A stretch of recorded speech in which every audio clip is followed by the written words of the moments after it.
ఎప్పుడైతే కూటమి ప్రభుత్వం ఏర్పడిన తర్వాత వాళ్ళు ఇచ్చిన హామీలు కానీ మాటలు కానీ అలా నెరవేరుస్తున్నారా అంటే నిన్న మొన్న ఒక ప్రెస్ మీట్ పెట్టారు ఎంపీ అవినాష్ రెడ్డి గారు మెడికల్ సీట్ల గురించి. ప్రభుత్వ మెడికల్ కాలేజీల్ని ప్రైవేటీకరణ చేద్దామనుకునే ఆలోచనలో ఉన్నారు, జాగ్రత్త పడండి అంటూ చిన్న హింట్ ఇస్తూ మాట్లాడారు. సో దీని మీద మీ అభిప్రాయం ఏంటి?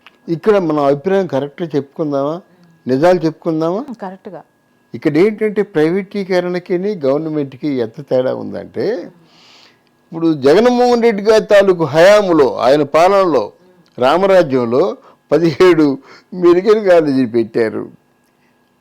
మీరు వాగ్దానం చేయొచ్చు, అంటే శిలాపలకానికి ఎంత ఖర్చు అవుద్ది? 10,000 రూపాయలు ఖర్చు అవుద్ది. దాంతో ఒక మెడికల్ కాలేజీ తయారైపోయినట్టేనా? ప్రభుత్వంలో డబ్బు ఉండొద్దా? ఎన్ని మెడికల్ కాలేజీలు పూర్తి చేశారు? ప్రభుత్వంలో కూడా ప్రభుత్వంలో ఉన్న ఖజానాకి దీనికి సంబంధించింది. అది పరిపాలన అనుభవం ఉంది కనుక మన చంద్రబాబు నాయుడు ప్రైవేటైజేషన్ చేసినట్టయితే వాడు కొంచెం పెట్టుబడి పెడతాడు. పెట్టినవాడు వాడు చాలా జాగ్రత్తగా చూసుకుంటాడు. జాగ్రత్తగా చూసుకొని ఫ్యాకల్టీని కానీ వీళ్ళందరినీ పెట్టుకొని వాళ్ళకి ఇండివిజువల్గా బ్రాండ్ ఇమేజ్ని పెంచుకుంటాడు. దీనివల్ల స్టూడెంట్స్ కొంచెం వైజ్గా తయారవుతారన్నమాట. ఎవరైనా మెరిట్ స్టూడెంట్స్ ఉండి వాళ్ళకి ఫీజులు కట్టమంటే గవర్నమెంట్ కడుతుంది. అంటే మన తాలూకు ప్రతిభని, మన తాలూకు మెన్ పవర్ని ఎప్పుడు కూడా వృధా చేసుకోదు. అయినా చదువుల మీద చాలా ఇంట్రెస్ట్ ఉంది కనుక ఫారెన్ పంపిస్తారు, ఎంఎస్ చేయిస్తారు.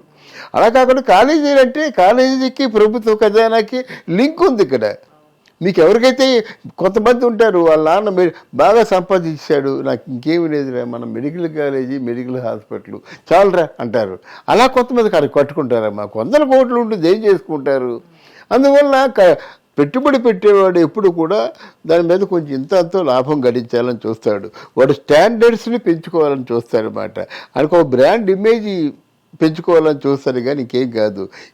వీళ్ళు అన్నట్టు వీళ్ళు అంటున్న విధంగా 17-20 మెడికల్ కాలేజీ అనౌన్స్ చేసి 2-3 తయారైనట్టయితే ప్రజలు చీకొట్టరు.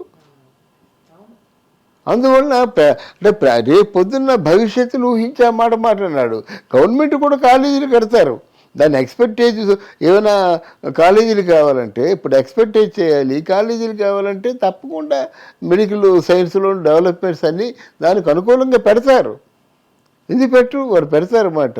ఆ పెట్టేంతవరకు కాకుండా నువ్వు ఇష్టం వచ్చిన మాటలు మాట్లాడితే ఎలాగవుతుంది? అది కరెక్ట్ కాదు కదా, దాన్ని మనం సమర్థించకూడదు కదా. అందువలన అవినాష్ రెడ్డి అసలు ఆయన మాట్లాడకూడదండి. మాట్లాడితే ఆయనకి మళ్ళీ గొడ్డలు గ్యాప్ వస్తుంది. ఆయన చెప్పిన ప్రెస్ మీట్ కింద అవే ఉన్నాయి కామెంట్స్. గొడ్డలు గుర్తు రావట్లేదా? మాట్లాడుతుంటే గొడ్డలే ఉంటుందండి. అయిపోయింది అంతే. వాళ్ళు రాజకీయ సన్యాసం తీసుకోవడం మంచిది. హిట్ టీవీ యాప్ ని డౌన్లోడ్ చేసుకోండి. ఇందులో short news, live news, entertainment movies అన్ని అవైలబుల్ గా ఉన్నాయి. Please download hit TV app. Hit TV app ని ఫ్రీగా డౌన్లోడ్ చేసుకోండి.